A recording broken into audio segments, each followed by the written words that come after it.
हरे कृष्णा कृष्णा कृष्णा हरे हरे, हरे राम राम राम हरे हरे। आज हम भगवान नारायण की देवशयनी एकादशी अर्थात पद्मा एकादशी के महात्म्य का श्रवण करेंगे।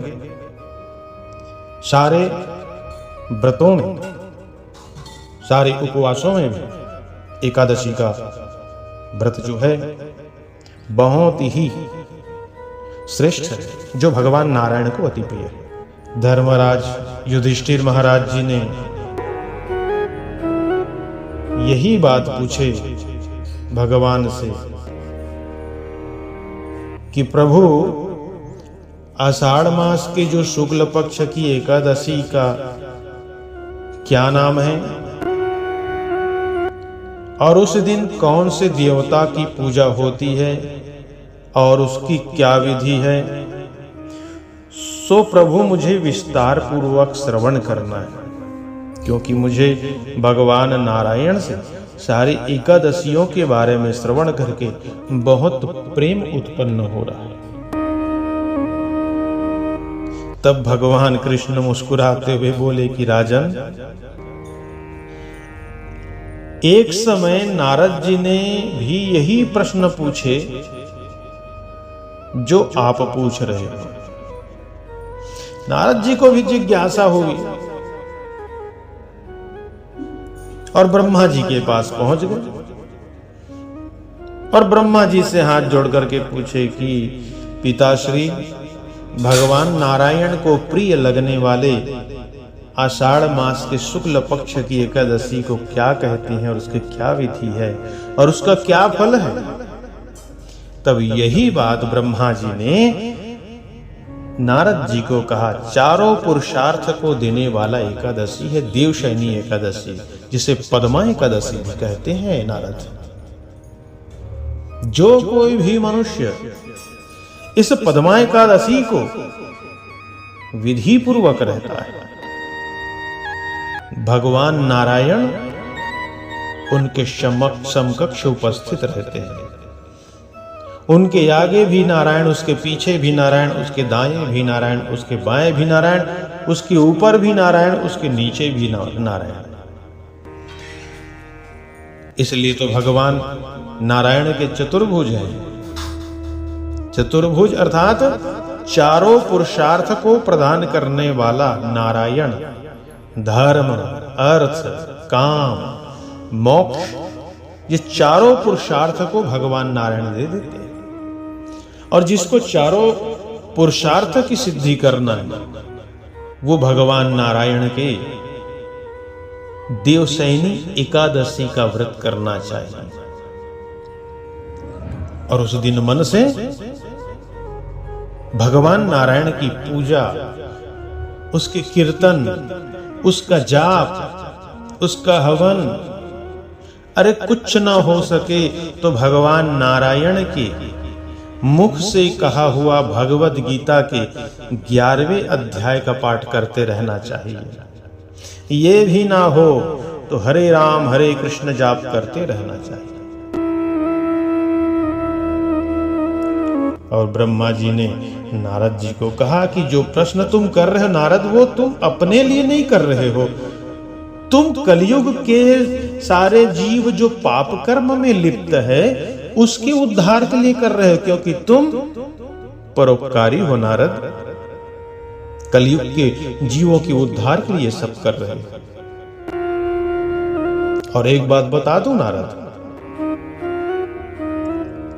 इसके व्रत से जीवन में जो भी पाप किए हो वो नष्ट हो जाता है, क्योंकि पाप का ही परिणाम है जो जीव को ताप मिलता है।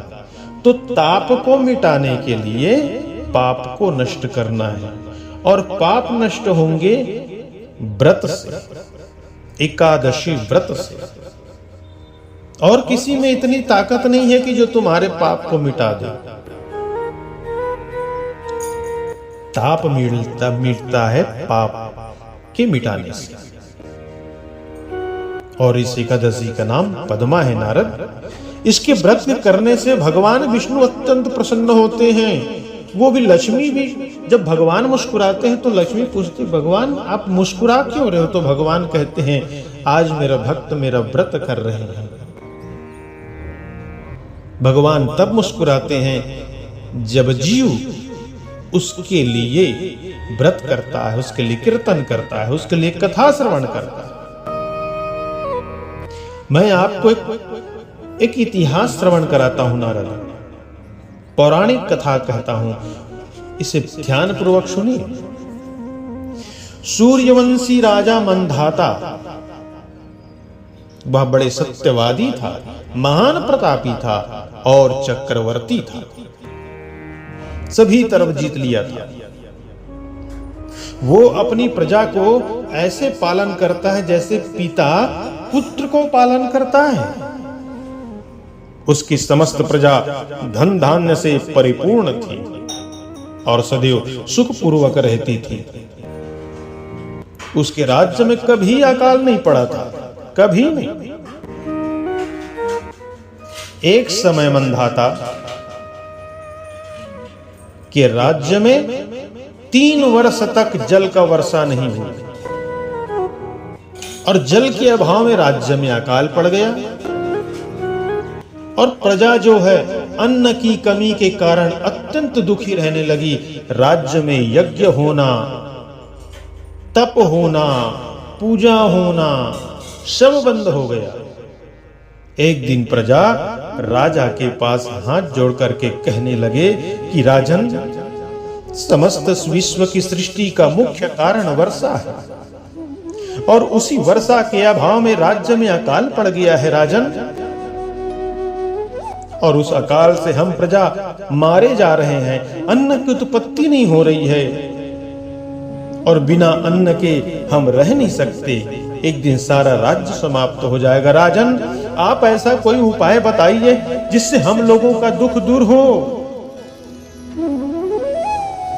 राजा मंधाता अपने सिर पर हाथ रखकर बड़े दुखी हुए, क्योंकि कोई भी पिता अपने पुत्र को भूखा नहीं दे सकता, परेशान नहीं देख सकता। राजा मंधाता बोला कि आप लोग ठीक कह रहे हो, वर्षा से ही अन्न की उत्पत्ति होती है, वर्षा के ना होने से आप लोग बहुत दुखी हैं। राजा ने कहा कि हो सकता है कि मेरे पापों के कारण प्रजा दुखी हो रहा हो, पर मैं बहुत सोच विचार रहा हूं कि मैंने ऐसा कौन सा पाप किया कि जिससे मेरे राज्य में वर्षा नहीं हो रही है। मुझे अपना कोई दोष नहीं दिख रहा है। मैं आप लोगों के दुख को दूर करने के लिए बहुत प्रयास कर रहा हूं, बहुत प्रयत्न कर रहा हूं, पर आप लोगों का दुख दूर नहीं हो पा रहा है। मैं क्या करूं? इसी उधेड़ गुण में मैं लगा हूं। राजा ऐसे कहकर अपने घर के मंदिर पर भगवान नारायण की पूजा करने के लिए बैठे। पूजा संपन्न हुई। कुछ मंत्रियों को साथ लेकर वन को चल गया। वहां ऋषियों के आश्रमों में घूमते घूमते अंत में ब्रह्मा के पुत्र अंगिरा ऋषि के आश्रम पर पहुंचा।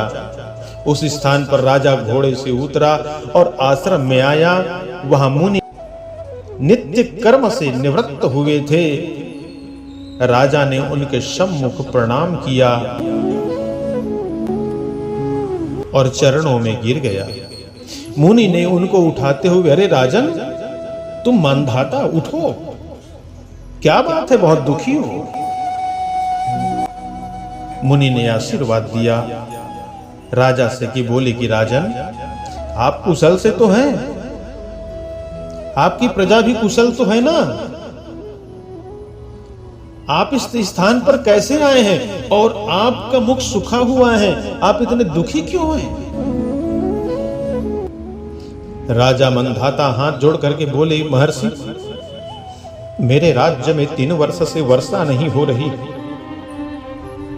इससे मेरे राज्य में अकाल पड़ गया है और प्रजा महान दुख भोग रही है। अपनी प्रजा का दुख मैं नहीं देख सकता। मेरे सामने ही लोग तड़प रहे हैं। ऋषिवर, हो सकता है राजा के पापों के प्रभाव से ही प्रजा को किस कष्ट मिल रहा हो, पर मैंने कौन सा पाप किया ये मुझे समझ अभी तक नहीं आई। क्योंकि शास्त्र भी कहते हैं कि राजा का पापों का फल प्रजा को भोगना पड़ता है। महर्षि, मैं धर्म के अनुसार राज्य करता हूं, फिर अकाल कैसे पड़ गया इसका कारण मुझे अभी तक समझ नहीं आया। इसलिए महर्षि, मैं आपके पास इसी संदेह की निवृत्ति के लिए आया हूं। आप कृपा कर मेरे इस संदेह को दूर कीजिए और प्रजा के कष्ट को दूर करने के लिए महाराज कोई उपाय तो बताइए। इस पर वह ऋषि बोला, राजन, इस सतयुग सब युगों से श्रेष्ठ है। इसमें धर्म के चारों चरण सम्मिलित होते हैं, अर्थात इस युग में धर्म के सबसे अधिक उन्नति होती है। इस युग में ब्राह्मण को तपस्या करना चाहिए तथा वेद को पढ़ना चाहिए और यह ब्राह्मण का मुख्य अधिकार है। परंतु राजन, आपके राज्य में एक शूद्र इस युग में भी तपस्या कर रहा है। इसी दोष के कारण आपके राज्य में वर्षा नहीं हो रही है।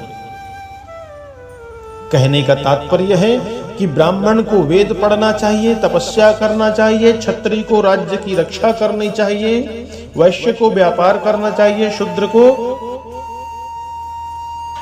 समस्त संसाधनों को बढ़ाने के लिए प्रयास करते रहना चाहिए, उसमें परिश्रम करते रहना चाहिए, खेती करते रहना चाहिए। लेकिन जो व्यक्ति अपने कार्य से ही अगर विपरीत कार्य करे, व्यापारी व्यापार करना बंद कर दे, ब्राह्मण वेद पाठ करना बंद कर दे, क्षत्रिय अपने कार्य से विमुख हो जाए, देश की रक्षा करना बंद कर दे, तो अकाल की स्थिति आती ही है। और इसी दोष के कारण आपके राज्य में वर्षा नहीं हो रही है। राजा, यदि आप प्रजा का भला चाहते हो तो उस शूद्र को रोक दीजिए, उसको परिश्रम में लगाएं, उनको खेती में लगाएं, उनको किसी उद्योग में लगाएं। इस पर राजा बोले कि महाराज, यज्ञ तपस्या करने का अधिकार तो सबको है, मैं उसे कैसे रोकूं? ऋषि ने कहा, यज्ञ तपस्या करने को सबका अधिकार है, पर जो जो अधिकार वेदों ने, शास्त्रों ने बताया है, उस अधिकार को छोड़कर के, उस कर्तव्य को छोड़कर अगर दूसरा कार्य करे तो पहला कार्य छूटेगा ही, जिसके कारण वो कार्य की पूर्णता नहीं होगी और सृष्टि अनबैलेंस हो जाएगी। तब ऋषि बोले कि राजन, या तो आप रोको। राजा ने कहा, महाराज ये काम मैं नहीं कर सकता, मुझे कृपया कोई दूसरा उपाय बताए।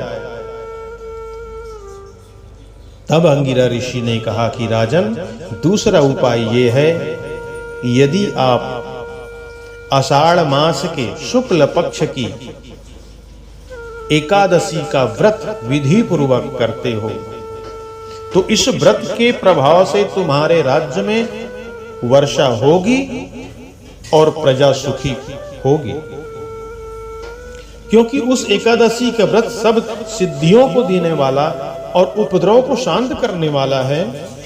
इस एकादशी का व्रत तुम अकेले नहीं, बल्कि तुम्हारे समस्त राज्य के समस्त प्रजा, सेवक, मंत्री आदि सभी को करना होगा। राजा ने हाथ जोड़ करके कि महाराज, यदि यही करना है तो मैं अपने मंत्रियों के साथ, प्रजाओं के साथ इस व्रत को अवश्य करूंगा। मुनि के ऐसे प्यारे वचन को सुनकर राजा अपने नगर को आया और विधि पूर्वक पद्मा एकादशी का व्रत किया, देवशयनी एकादशी का व्रत किया, और उस व्रत के प्रभाव से राज्य में वर्षा हुई और मनुष्य को सुख पहुंचा, सारे प्रजा सुखी हुए, सब आनंदित हुए, सबको शांति मिली। इसलिए यह व्रत सबको करना चाहिए। यह व्रत इस लोक में भोग और परलोक में मुक्ति दोनों को देता है, धन धान्य से परिपूर्ण करता है और परमात्मा नारायण की प्रेम की पात्र का भाजन बन जाता है। इस कथा को पढ़ने व सुनने से मनुष्य के समस्त पाप भी नष्ट हो जाते हैं। इस एकादशी को देवशयनी भी कहते हैं। इस व्रत के करने से भगवान विष्णु अत्यंत प्रसन्न हो जाते हैं और मोक्ष की इच्छा रखने वाले मनुष्य को एकादशी का व्रत अवश्य करना चाहिए। और इसी दिन से चातुर्मास्य व्रत भी इसी एकादशी के व्रत से शुरू किया जाता है। हरे कृष्णा कृष्ण कृष्ण हरे हरे, हरे राम राम राम हरे हरे। हम भगवान नारायण से प्रार्थना करते हैं कि जो कोई भी इस एकादशी के महात्मा को श्रवण करेगा, भगवान नारायण उसके घर में सुख शांति वैभव हमेशा बना रखेगा। हरि बोल। क्षमा किशोरी अपराध में